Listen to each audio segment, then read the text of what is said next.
Don't try to compare that my ex-boss was like this and my current boss is not like this. No, because that's not going to happen. Because each of these are human being, and each human being is uniquely different. I would say learn how to lose small battles to win bigger one. That's the maturity that one needs to get into. If you establish a trend and consistency in your behavior, people would understand that okay, you're somebody who only talks, presents, discusses facts. Don't take sides, but take stands. Okay, and stands backed with logic. Hello and welcome to yet another episode of Aastha Unplugged, the podcast series where we indulge in some real talk. The idea is that we bring in leaders who are there, who are doing the work on the ground, who've evolved through different situations and different circumstances, and so that we can learn, extract from their life experiences and bring it to you. You never know what it is that you needed to hear, what strikes you, and that's the whole idea. So here's yet another episode. And today I have with me a very, very powerful leader, Shantanu Bhattacharya. In a while, I'm going to welcome him. But let me just tell you, uh, he has about 20 plus years of rich experience in the HR domain and across functions within the HR domain with, I think, global as well as Indian multinationals and across industries, of course.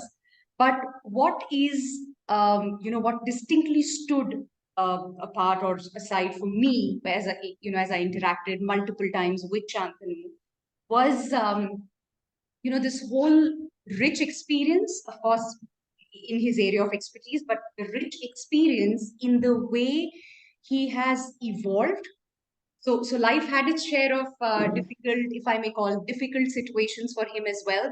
But how he has navigated those so-called difficult situations, the people, and how he has translated them into, I would say, favorable ones, or how he has used them as raw material for himself to grow, is what is really amazing. And every time you talk to him, there's this energy which is so fresh. There's this energy which is about, oh yes, this is what I saw, this was such a beautiful experience, this is an amazing learning experience that I've recently had, and that is really amazing. So I am all set to extract a lot of nuggets in conversation with him today. Are you all ready? If yes, sit back, relax, and let's enjoy this episode. So a very, very warm welcome, Shantanu. Such a pleasure to have you here with us today. Thank you so much for this opportunity, Asta. Pleasure to be here with you and pleasure to interact with you, and would be glad if I can add some value for your audience. Thank you so much. Lovely. So let me tell you, currently amongst a rich experience in different industries, telecom, retail being the dominant ones. Currently, Shantanu is the VP HR, the Vice President Human Resources for Kalyani Group Defense Business Unit. Yeah. So let's get started. Dive straight into it.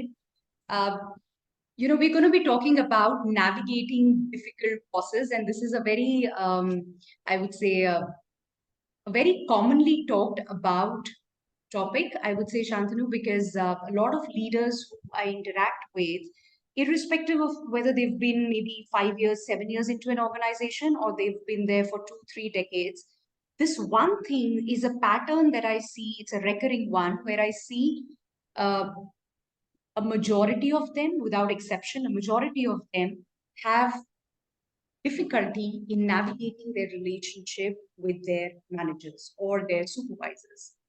What would you want to say? How would you, what's your take on this? Why does this happen? All right. I mean, like Asa, like for any other professional, I also had my share of mixed experiences in last over 2 decades that I've worked with numerous supervisors, managers, leaders. And I must say that to begin with, I must say that I've been very, very fortunate to have worked with a couple of really, really great leaders. I started, of course, I mean, if you sum up to 20, 22 years of experience, 18 years of exposure has been with three organizations, primarily to start with GE, Nokia, and followed by Reliance.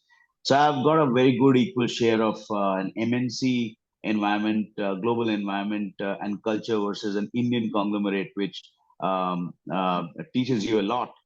And let me tell you, both of these environments are way different to one another. Okay, so one cannot take it for granted that you have been a superstar in an MNC environment and you would do exceptionally well equally when you come to an Indian conglomerate and vice versa. So because both the dynamics are very very different, culture is very very different, management styles are very very different, communications patterns are very very different, and of course, therefore, uh, the leadership and employee behavior is very, very different. Okay. Um, while the basics of management remain same, but some of these aspects needs to be looked at, and then you have to first understand the dynamics of these organizations and these cultures, these work ecosystems and environments, and then play with it accordingly while you slowly learn and imbibe those culture. So I think the a couple of things that which comes up to my mind, which I focused on really on some of the basics, is understand the strength of your manager. Okay, so that's very very important. What are you going to value add? How you are going to value add? What he has that you don't have, right? So rather than being a critic, one needs to understand what's the um, positive side of it, and how you can leverage out of your respective managers. And also equally important, paramount importance is to identify the operating style, because each one is unique, each one is different from one another. So don't try to compare that my ex-boss was like this and my current boss is not like this. No, because that's not going to happen. Because each of these are human being, and each human being is uniquely different. So therefore, we need to understand some of these patterns of or operating styles of these leadership. Let me give you a couple of quick examples. So I will, of course, I can share a couple of examples from my real life that I've come across. At a very early stage in my life, I met a guy named Biplab Banerjee. Okay, and Mr. Banerjee was my senior colleague in GE, and though I never worked directly with him, but I started. He handpicked me for a role in ABP Group in media, where I spent about close to 2 years. And um, what always I learn is, I mean, he would lead by example, and he would say that it's okay. I mean, heavens don't fall, so don't worry so much. So we will be able to see. It's a journey. You are not going to reach the final destination in a day or in a month or in a year.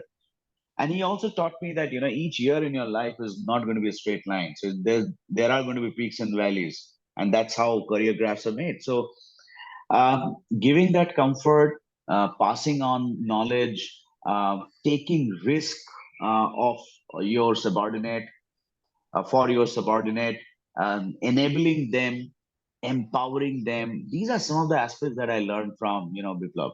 He was not a micro mini guy, right? So he would never micromanage things, and he would let you function the way you want, because you come with a certain pedigree, you come with a certain education background, academic background. You of course come with a certain, as long as you're not a fresher, you come with a certain experience, and you are being obviously interviewed and evaluated before a role is assigned. So then you better trust that professional, and that's all about Biplab. So he would really trust. And uh, one of the great leadership that I started with, I was very fortunate. Again, I keep saying that I was very very fortunate to have bumped into some of these leaders. So that's what my learning with him. Let's talk about another great leader named Rajan Datta. Okay. I met him when he was president, Reliance Communications. Okay, president HR for Reliance Communications. Um, I mean, what a fantastic maturity, and what a fantastic way of, he can show gratitude. He can just be on down foot on the earth, and he can be so humble. Okay, and I remember when he was interviewing me when I was moving out of Nokia, and exploring opportunity with Reliance, when he invited me for a discussion, I remember he said, I am worried that you should not get frustrated because the kind of organizations that you have worked for, like G or Nokia, are way ahead of us, and we are far behind, and I don't know whether we'll be able to reach and compete with them ever. So my worry is that you should not get frustrated and leave in 1 year's time. Okay. So Yeah. not many leaders can talk like this. Not many leaders can be so grounded. Okay. So I think a couple of things that I saw was, one is being grounded, two is being humble, three is, I think, managing stakeholders. So stakeholders are at a different level. I mean, one is at a board level, at a promoter level, at a leadership level, and at an employee level, right? He he has definitely mastered this, and he is a great leader who has great capability of managing stakeholders.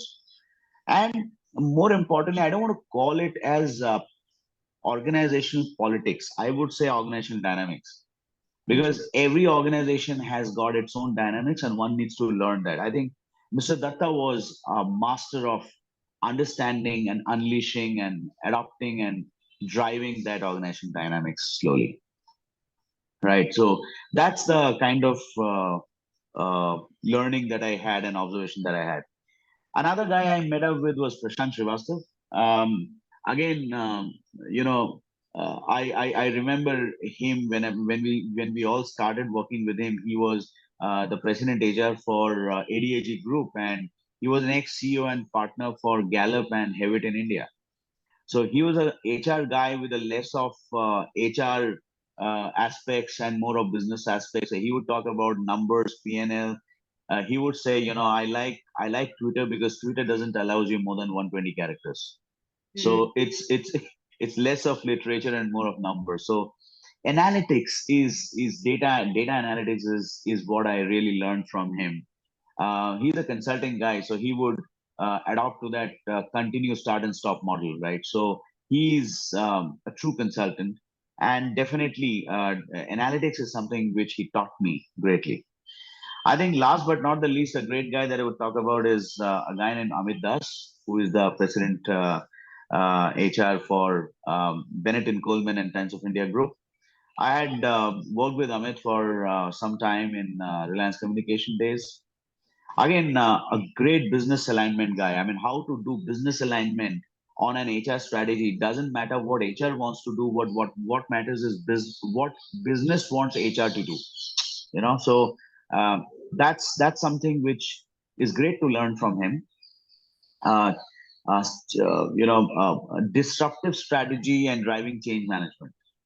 Amit is a master of that. And if you see how Times of India has evolved in last over a decade, while he drove the function, is fantastic, right? And Amit is a great leader, is a great communicator, is a great friend. Doesn't get involved in anything at all. Sets you free to do things. Takes risk for his subordinates. So I think these are some of the nuances of great leadership, right?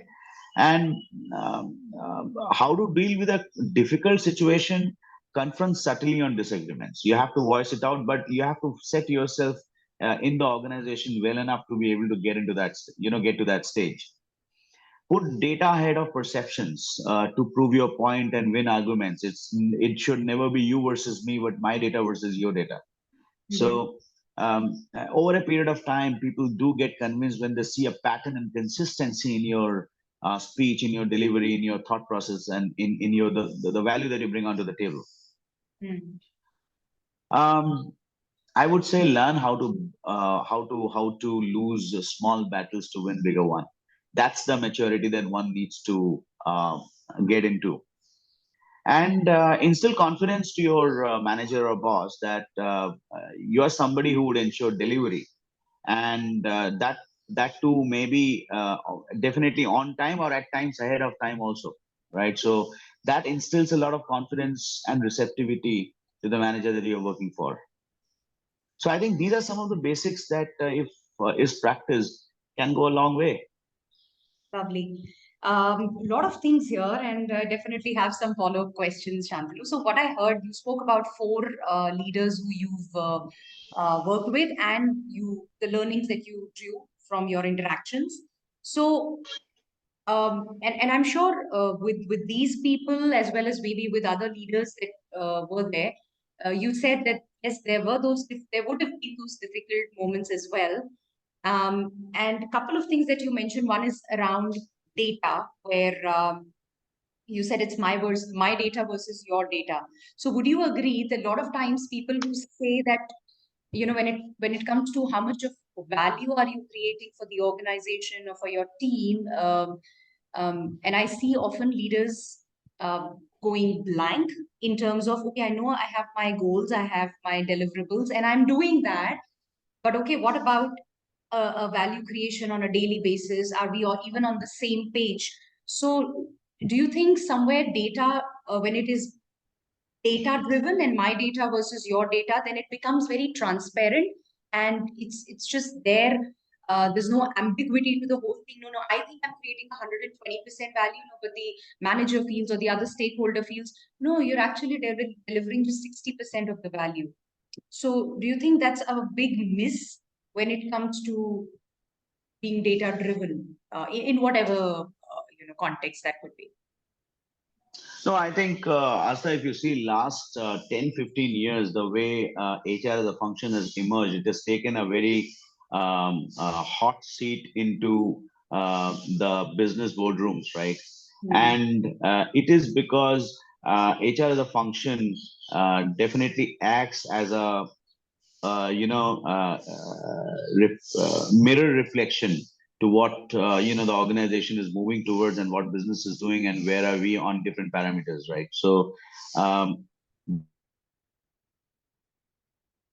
most important aspect and function of the organization besides technology and the sales and other functions. But I think what HR does, no other function is able to do that, right? And people are at the heart of everything, right? So it's very important that we last 10 years, if you see, there's been a lot of change in the way HR is being done, not only in India but globally, right? Some of the global HR gurus like Dave Ulrich, people like Dave have taught the world that what does analytics can do, and the next version of analytics is what we keep talking about, AI. Okay, and see, it is gaining pace, it is gaining importance on the boardroom, and definitely, I think HR as a function has to leverage analytics as a key attribute while making any decisions, bigger or smaller, strategic or operational. It's very important to look at the data, uh, and and then take a conscious call. Sometimes we look at data, even we looking at data, looking at the dynamics or of a particular situation, we still decide against it. But let that be a conscious call. Let those decisions not led by perceptions, because perceptions is purely your perception versus mine, and that may have a higher degree of chance to miss out the reality or the facts, and which is what data does help to put things in perspective. So I think leveraging analytics is non-negotiable as we go ahead in the business, and if we partner business more effectively better. Lovely. Got it. Yes. The other thing that you spoke about was, picking your battles, like choosing your battles and, letting the small ones go in order to win the bigger ones. Do you feel that HR or maybe other functions as well, quite often leaders are stuck in the trivia, the daily stuff. This has been told, this has not been told. And even these words like politics, favoritism, all of these are doing rounds. And quite often, if you get to the source of it, it starts from those little things. So I don't know. And the sense that I'm getting somewhere is that the vision or the focus on that larger purpose is quite often lost, whatever be the function. And therefore, I'm stuck in those little things. And before I know, I just end up there. I mean, I lose it. Yeah, I think you have to choose your battles widely, and it's very important that you put facts around it. Sometimes, and see, Asta, I think one thing that we need to all understand is in HR as a function, we have to deal with multiple egos across the organization, Yes. and the moment you uh, deal with egos. Uh, there could be different situation which can lead to different things, right? So I think it's very important that we manage those egos consciously and smartly. And sometimes when I say you have to choose and pick your battles wisely, is because sometimes things may still go against your wish, or even when you are presenting facts, the decisions are contrary to that. So um, uh, let it be. I mean, once, twice, thrice, beyond the point. If you establish a trend and consistency in your behavior, people would understand that, okay, you're somebody who only talks, presents, discusses facts, and taking a call against it for a long run, time over again and again, may not be a wise thing to do. And beyond a point, if the leadership or people around you, they feel they see consistency, or they feel that, yeah, I mean, you're somebody who has been showing them the mirror constantly, they would engage you better, and they would also give you certain amount of freedom to operate, and then your voices would be heard sooner or later, and um, you would ultimately start winning matches, right? So it's not that you have to win or every match that you play. That's fine. So that's why I said that, you have to learn how to lose smaller battles to win bigger ones. So we have to look at a micro, at a macro level. Don't look at micro always, right? So look at the big picture. Sometimes it so happens that in the operational hazards, we lose the big picture, and we are not able to see the big hows and whats of the organization.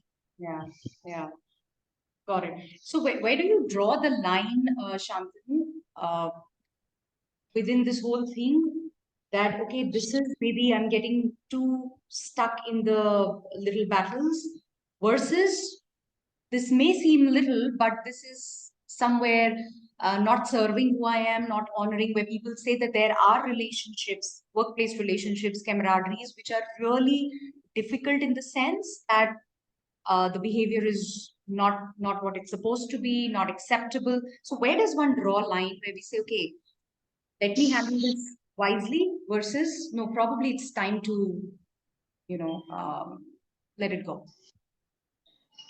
Okay, so I think, again, I mean, keep it simple. I mean, be professional, truly professional, right? So don't take sides, but take stands. Okay, and stands backed with logic. Hmm. Ensure that you deliver. Proactively seek feedback. Intolerant to integrity. That's what I learned in G, and G was the first organization who taught me, which taught me this ingrained into my blood. Intolerant to integrity. Hmm. Um, I think very important is, also refrain from bad mouthing about the organization, and that's the worst thing to do. And if you don't wish to continue, quietly leave, but don't badmouth about the organization, Hmm. because see, at the end of the day, that's giving you employment. That's running your bread and butter. Hmm. So we better stay loyal to that, and be behave professional. Behave professional. Hmm. And again, yeah, it's a situational leadership and intelligence, where you have to decide to let go of things. You can't fight every battle. So Hmm. do what is within your control, do that better.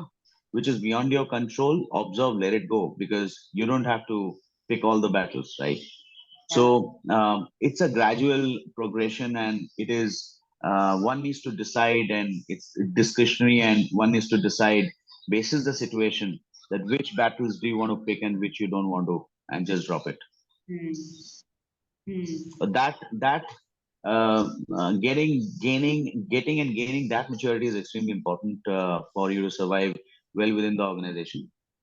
and that helps. Hmm. Got it. And how important do you think it is, or is it advisable or not, to really walk up to your manager and have a transparent kind of an interaction where about how you're feeling about certain things. I'm not talking purely from an emotional perspective, but it's important to let him know the, or rather keeping it here versus no being open about it. What are your thoughts on that? Being open about it, definitely not before you understand the organization dynamics. Okay. Not before you have established yourself to the extent, to an extent. I mean, there is no set formula, but see, one needs to be matured enough to find the right time to open up appropriately. Hmm. Be assertive, as there is no need for aggression everywhere, not Sure. required. Sure. Um, Involve HR or higher management only once you have tried enough, and that's the last resort that you see to survive. And there is too much of lack of trust which has already happened. And till such time, you can always understand the dynamics, understand the right time, walk up to a manager, have a very subtle chat, and maybe get confrontational in a very assertive manner, and express your feeling. And beyond the point, of course, you've got to express your feeling basis certain facts and data. Again, it should not be a perceptive led discussion but a fact based discussion, right? So there's nothing wrong to do that, but you have to understand, what time, and is this a right time? Have you been able to showcase your credibility to an extent to the organization before you do such acts, right? Sure. Should not be too early for you. Got it. What are some of the things, and maybe through your experience, you may want to share, or certain things where I see a lot of people as they are growing up the corporate ladder, there's a huge focus on getting enhancing the expertise, the domain expertise, and they do whatever is needed there. What are some of the other things that you really feel as a leader, if you really want to evolve, they are non-negotiable and that are often ignored or not prioritized, and they will really help you navigate, the organizational situations? Um, mm, I think one is, of course, as I said, intolerance to integrity. Okay. Mm. You cannot negotiate with the integrity. What is ethically right, you have to always call spade a spade as long as you are ethically right. So I think that's very, very important. You're asking for this question from an organization perspective or from the supervisor perspective? How you want to hear this? So maybe from an individual's perspective. So if I am, let's say, a corporate executive and I am going through my journey, so I'm definitely working on my expertise. So if my expertise is within the HR something, or maybe it's in the marketing or finance, so that I will try and do everything. I'll go for trainings. But what are some of the other things which will help me, navigate smoothly, comfortably? Or because where, to rephrase it, I get stuck most of the times, despite being great at what I'm doing technically, but I get Okay. stuck. So, what are those other things which people often ignore and they say, no, no, that I look at later, maybe it's not as important, but they're really important. What could be Okay. some ways? So, okay, got it. So, I think now one of the things that I consciously have been following and doing is engaging with cross-functional teams and leadership. So, So, the organization is not all about your direct boss and your function. Organization, you have to look at it in totality. There are different stakeholders across the organization. So, one needs to understand different functions. They need to understand perspective of different functions. They need to understand expectations of those functions from your function. So that's very, very important, regardless of what your function is has done or is doing. Is it really linked well? Is it really helping the other functions to sort of collaborate? And what is that your function? When you do this, you get to understand that what is the real value that your function is bringing onto the table for them. And that's a realization where which may need a lot of course correction at times. Once you realize that, you can go back to the function heads and say that, look, while we are doing XYZ, but I hear ABC as an expectation from these cross functions. And this is a feedback which I think we should definitely discuss and think about it and make a plan that how do we bridge that gap from an expectation perspective, which can help our function to establish better, right? So one of the things that I have consciously always done is going cross-function teams and cross-functional leaders, engaging with them periodically, time to time, create a great rapport, so that when they think or talk about people issues, they give you the first call, and you may not be supporting them directly or indirectly, but they would always call you, call you for your expert advice and say that, look, this is the problem, what do you think is the right thing to do, what's your suggestion? And that's what instills credibility and confidence on on the other cross functions. So that's one. Two, I already told you that I think whichever function you work and whichever organization you work in, tolerance to integrity is something which you have to walk the talk and lead by example, right? So put your foot down when it comes to integrity violations, right? So that's very, very important. Um, I think know your basics. That's very, very important for you to establish your, credibility. While I may know 100 things in HR, but that doesn't matter as long as how many of them, maybe not more than 10, are required by the business at this point of time, and that's what matters. So regardless of what you want to do and what business wants you to do, that you have to establish that correlation and then play your innings accordingly, right? So that's very, very important. Often it so happens that especially HR guys, they want to do everything on the earth possible, and that's where they I've seen people faltering or doing mistakes, right? So um, you don't want to be doing everything. Get focus on your basics, right? Focus on the basics rightfully, and that's very, very important to keep focusing on the basics. um, Understand the requirement of the business and organization, and make a plan as to how what all actions in HR you can do to help those causes that business is grappling with. That's very, very important. So I think these three or four basic things, you have to know your subject very well, whether it is talent management, or whether it is organization development, or whether it is leadership development, or whether it is talent acquisition. I think you have to get your basics in place. Delivery is uncompromisable, and just stick to basics and understand the organization dynamics and the requirements, and always be solution centric. They have enough problems in hand to handle. They look up to you as a solution partner. And if you keep adding more problems to them, they're not interested. So we have to be solution centric. So that's very, very important. Love that. Wow.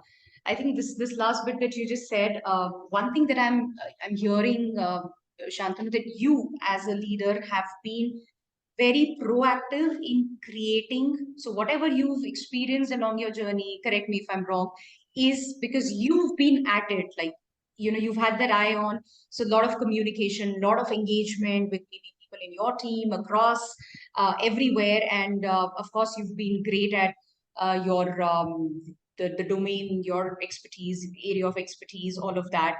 Plus a lot of stuff from your end. And I see a big miss there, as you were talking about being a solution partner.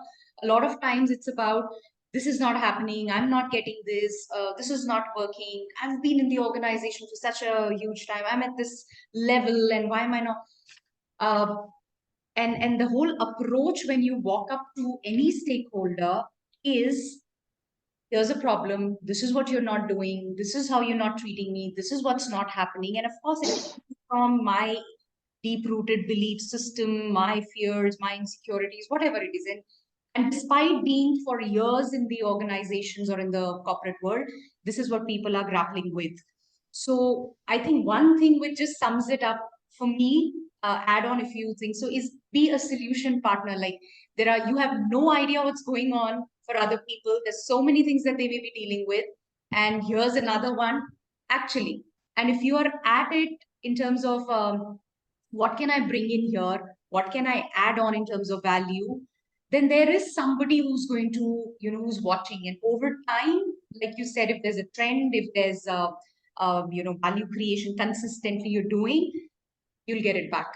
So have that patience and be at it, and you keep working on yourself. Yeah. Absolutely. I mean, you don't work for an individual, you work for an organization. Yeah. And the power of two eyes is not going to be more than power of so many people into two eyes. So the organization eyes are far more wider, far more powerful, and you're being watched by cross-functional leaders, not only but not limited to your leader only. So I think that's something we've got to keep in mind always. And I mean, know your stuff, know your subject. So and don't try to do too many things. Just focus on basics and understand the problem and be solution centric, because that's what will help you to establish yourself. And be natural, play the natural game. You don't have to do everything at one given point of time. So go step by step.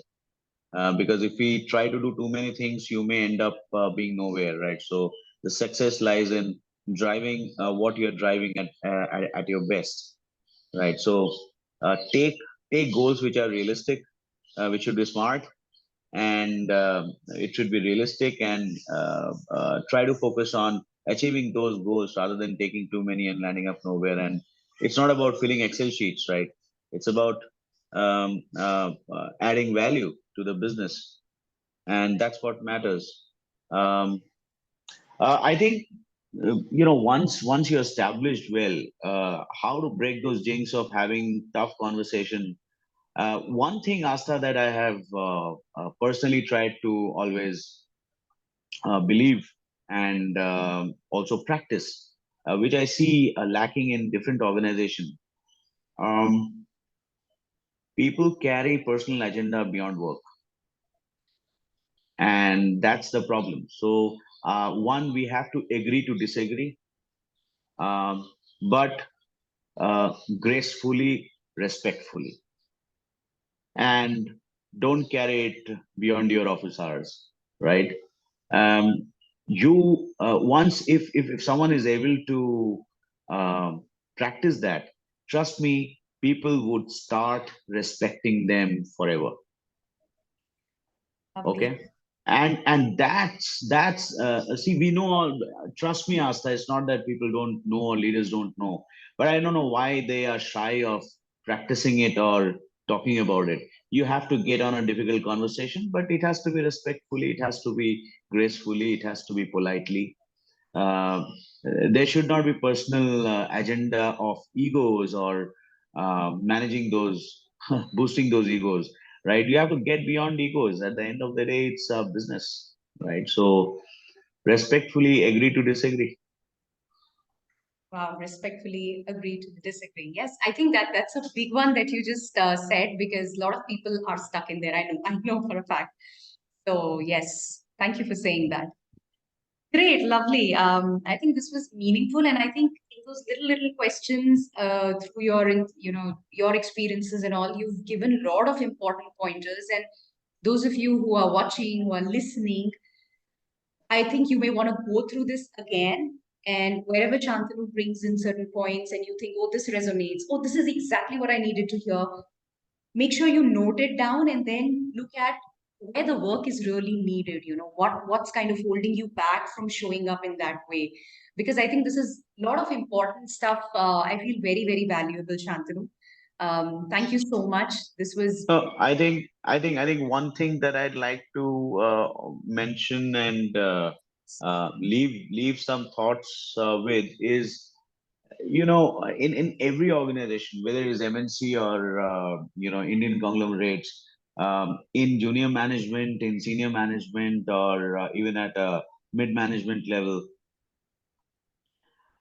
people pinpoint mistakes much faster than they appreciate. yes. Okay, and that's the biggest lacuna. We forget how to appreciate, when to appreciate, and time and again to appreciate. celebrate small achievements. We always gun for bigger achievement. We will reach 2 billion, $3 billion. Okay, that will happen over a period of time, but in the journey, it's important to celebrate. Yeah. So I'm interrupting Shantanu. Good that you brought this up because a lot of people have this concern that I'm not valued and I'm not acknowledged. So while this message definitely goes to the leaders, and maybe I do it, but what about employees who are not receiving it from their leadership? What would you No, say? I think, yeah, I think consciously leadership needs to focus on this because Asta, we keep thinking about great talent, new competencies, etc., etc.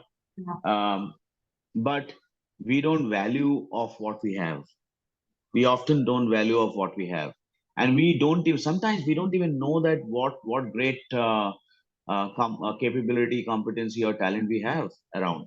So it's very important to look around and appreciate what you have, motivate them, empower them, give them new projects, take risk of their inexperience. Doesn't matter, heavens won't fall, right? So, and you see they maybe out of 100% you do, maybe 20% will turn around and they will see, wow, here's somebody who's taking a risk, bet on me while I don't know anything about it, but they still want to bet on me. And they, once they succeed, they become huge propagators of you. You create followers, and they have tasted success associating with you, and that goes on, right? So it's very important to celebrate small things and appreciate time and again. It has to be repetitive behavior, not that today I appreciated your efforts and I forget next 2 years I don't even interact with you. No, it doesn't happen. So this has to be a constant engagement, very very important. And I think information uh, should flow both ways, top down and bottoms up. I think that's very, very important that information should flow both ways. Extremely important to engage better. People don't feel deprived of not knowing what's happening in the organization. Yeah. And that's when they slowly, subtly get so much disengaged that a point comes, then they start thinking of leaving and parting ways with the organization. Okay. Um, in the bargain, we lose good talent. Okay. So and lastly, I think I keep saying this to a lot of my team members always. When we do like this, passing on the passing the blame, these three fingers are back on you.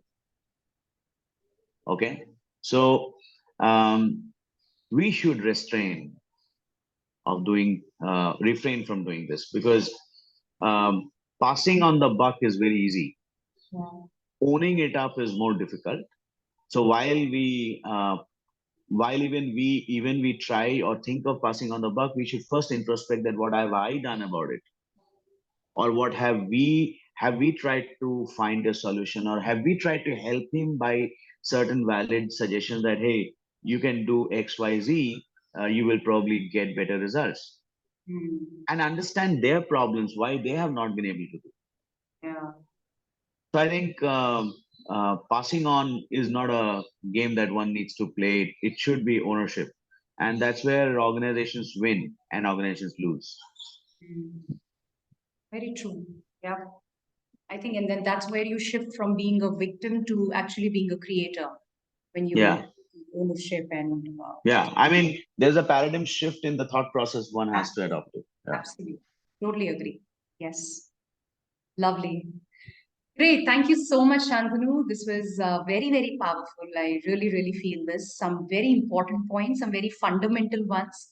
And I think uh, very implementable, and a lot of things where people can actually identify that, okay, this is where I'm struggling, and maybe I need to a perspective on how this could be handled and taken forward. So that was very, very powerful. So thank you so much, Shantanu, for your time, for bringing this rich experience for everybody who's going to be listening and watching this. And I feel, yes, I have a lot of things that I've noted down, taken my notes. So a lot of value here. Thank you so much. And such a pleasure. Thanks, Asta. I think I always believe and I always say this that um, uh, we all continue to be a student of management for life, and every day is a new learning. Learning doesn't stop. The day learning stops, then life becomes difficult, right? So I keep learning. I keep seeing good on others. How can I learn from different business leaders, different strategic leaders, different people, different functional leaders? How can I learn from them? There is so much to learn. It's just that one has to introspect. One has to see good in them and introspect that what can I learn from them.